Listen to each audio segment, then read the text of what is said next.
for the first time, we really got some insights into Terry Francona's vision for some of the young stars on this Reds team. We start with one of the most divisive players in terms of where he fits into the future for some Reds fans, maybe not so much for Nick, and that's Elly De La Cruz. He's the shortstop. Our guy Charlie Goldsmith was the first to report it. He reported it very definitively the way that he worded it.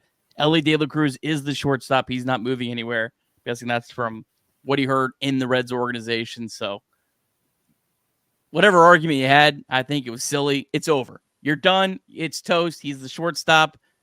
Don't even bring it up anymore. It's a waste of air. Just like worrying about Elly De La Cruz in April. I think there might have been someone that said that.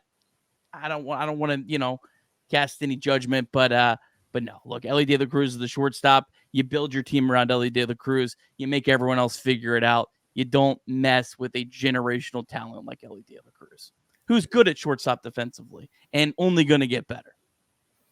Absolutely. We've hammered this home time and time again. I'll give a shout out to Lance McAllister, keeping us in perspective here. He posted the breakdown of a number of players in their young seasons and the errors that they committed. Derek Jeter, 56 errors in his age 19 season, 29 errors in his age 21 season. Robin Yount, 44 at 19, 30 at 22.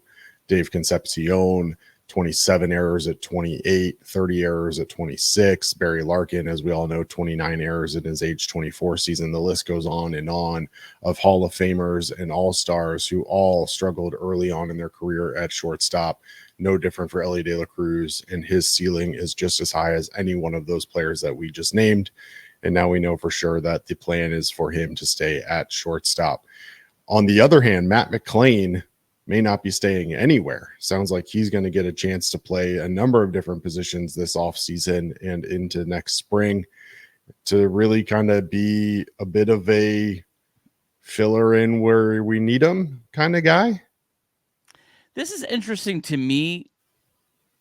If I felt better about Matt McLain's health, I would say just play him at second base. Don't move him around. Don't do anything.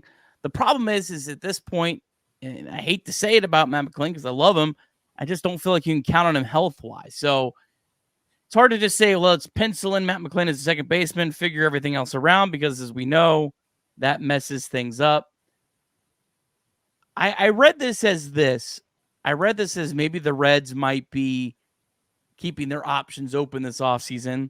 If a good defensive second baseman becomes available, all right, well, we could put Matt McLain at third base and we can fill out the rest of our team. And then if Noelvi Marte figures it out, then we can move Matt McLain to the outfield or somewhere else. I think this is really just because of Matt McLain's health more than anything. Because I think if he was fully healthy, I think you stick him at second base. You have two really good players at two really good positions in Elliott Short and McLain at second base. But I think this is just about that more than anything else. Did you take it any different, Craig? Well, it was interesting when I first read it and I heard that he was open to moving around positions and they specifically mentioned third base and center field.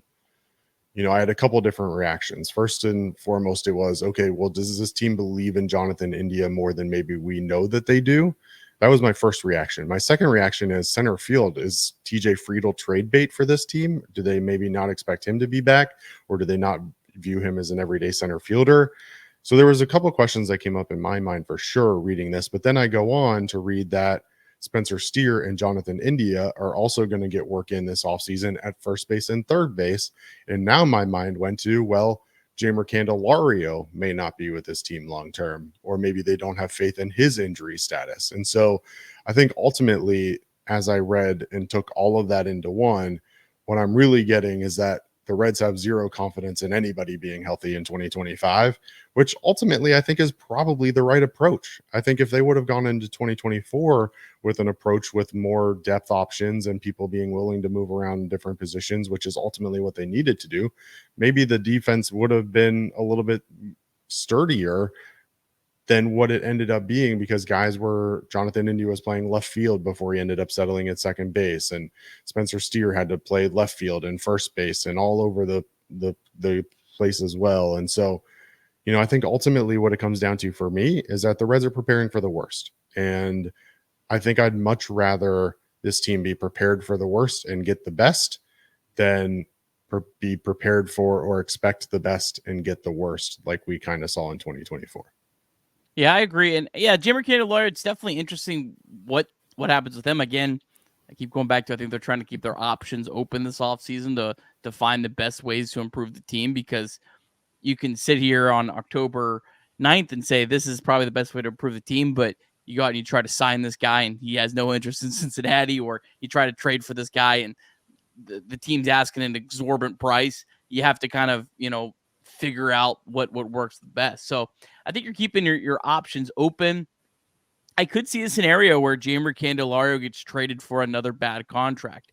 Maybe the Reds find a trade partner of a team that could really just use like a DH type as Jeimer Candelario, and the Reds maybe get another starting pitcher back, maybe a guy that's looking to bounce back, or even a reliever. Sometimes there's relievers that can still be valuable, like almost another Emilio Pagan, right? Like Emilio Pagan, his contract doesn't look good right now, but Emilio Pagan's still a big league arm in your bullpen, right? So maybe there's something like that out there for the Reds, and another team that could really just use a DH, that has some upside like Candelario has, whereas the Reds have like 17,000 DHs. I mean, I think Steer's a DH. I think Indy is a DH. I think Candelario is a DH. I think Christian Encarnacion Strand is a DH. And I mean, those guys, you can play DH or first base, but there's only 2 spots right there. So, yeah, I do think that's a possibility with Candelario. And we know Terry Francona is not afraid to make moves. Obviously, in Cleveland, built a roster on being willing to move guys at the right time, and certainly wouldn't expect anything less of him here in Cincinnati. Matt McLain and Elly De La Cruz weren't the only players we got updates on, though, Nick. Unfortunately, did get some bad news as it relates to Julian Aguiar, at least we think. Yeah, it was reported that he's having Tommy John surgery. Mark Sheldon, much later in the day on Tuesday, said that he's getting a second opinion, but it sounds like it's pretty much a done deal. And I think this is a bigger deal than I think a lot of people are going to think. I really do. I'm usually the optimistic guy, but when you've already had Brandon Williamson out for the year in 2025, now you add Julian Aguiar, that starting pitching depth is really starting to show some cracks, and it's not even the holiday season yet, Craig. I mean, that's tough. I mean, that it's tough. And the one good thing is it gives the Reds an idea of, okay, we have to get some more starting pitching, because the Reds overall, I think, had pretty good starting pitching health, at least up until August, relatively, for the arms that they had. And that's not guaranteed. You could have 2025 replicate on the pitching side exactly what happened on the offensive side. And I think you need more arms. That's why I really hope Nick Martinez picks up that qualifying offer. Like, I think I'm pretty confident the Reds are going to offer him. Even if he doesn't, I'd love to find a way to get that. I still think you need to go find maybe even another arm in addition to keeping Nick Martinez. I saw Walker Buehler get his tail kicked in by the Padres, and I think that's a guy that's a free agent. Kind of reminds me of Luis Severino. I know I mentioned his name last year, and I've mentioned plenty that failed, so I'm not taking a victory lap here. But I mentioned Luis Severino, and people are like, I got a 6 ERA, he's terrible. Well, the Mets signed him on a 1-year, $13 million deal, and he's starting in postseason games for them. And I think Walker Buehler is kind of a similar guy, coming back from his second Tommy John surgery, has some upside. I'd love for the Reds to get another, and almost like another Frankie Montas type. Like, sometimes you're going to throw it out there, and Frankie Montas wasn't a complete disaster. But you sign those kind of guys, and sometimes you'll hit, and you can get some really good value. And if not, you get a guy that can at least eat some innings for you and give you some veteranness in your rotation. So I do think the Reds should be aggressive in continuing to find more starting pitching. Yeah, what many thought was, a strength for the Reds is definitely looking like it is going to need a little bit of bolstering. When you look at the Reds rotation, you mentioned obviously Brandon Williamson and now Julian Aguilar, both expected to be out for 2025 with Tommy John. You don't know the status of Nick Martinez. You're left really with Hunter Green, who again looked really good in 2024, but has a little bit of an injury history, missed a month this year with a bruised elbow. Nick Lodolo, who we know has a injury history. Andrew Abbott obviously has had issues with injury history. Rhett Lauder has shown tremendous upside, but the question remains obviously in terms of what can he bring to you in 2025 and what are realistic expectations. Is Jacob Junis going to be a long-term starter for you, or does he revert back to a previous role? And then you look at the minors and you got, Chase Petty, Connor Phillips, and Chase Burns, who are all sitting there in the minors, but are all pretty unproven assets. And so you'd like to believe that Chase Burns will be ready sooner than later, but I also think that you'd prefer not to have to turn to him in 2025 if you don't have to. Connor Phillips, we talked at length about him during the season and his trip to Arizona to try and figure things out.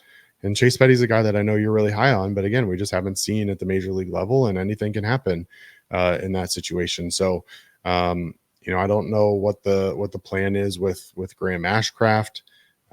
So just this rotation now looks like it's full of question marks, more so than what we went into 2024 with what we hoped was at least a very strong starting rotation. We also want to remind you that you can call or text 988 anytime, day or night. The 988 Suicide and Crisis Lifeline is a place to get support for anything related to mental health.